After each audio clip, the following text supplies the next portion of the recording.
So in the lower school, we feel very lucky to have the bandwidth and the time and the small class size to approach each child as the whole child, who they are, what they need, where are their challenges, where are their aptitudes, and how can we help them build from there. So often I think that when a parent approaches an elementary education for their child, their only experience with lower school is their own experience.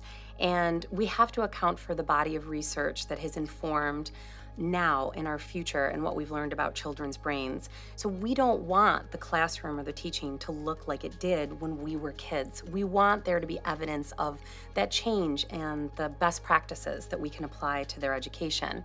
So the lower school at MPH follows a body of research that's informed by the science of reading, and daily explicit reading instruction has shown to be a game changer in children's lives.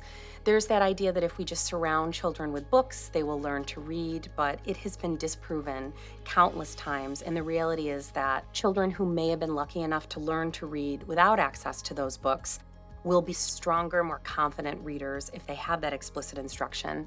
And children that would not have had that access get those essential building blocks so that they then can read, join their peers, and become comfortable and confident readers. Similarly, when we approach math in the lower school, there is a great deal of explicit instruction that's guided by the brain research. Children need to see and touch and feel and understand the numbers in a real-world application.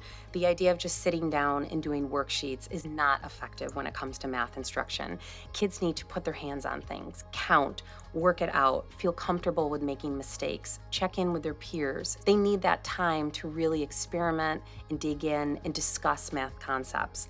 And the way that our teachers teach the class is centered in how they ask questions, asking those questions that probe children to think deeply about numbers, push themselves to places they wouldn't have necessarily have gone, and then collaborate with peers in an environment where they feel comfortable and can take a risk.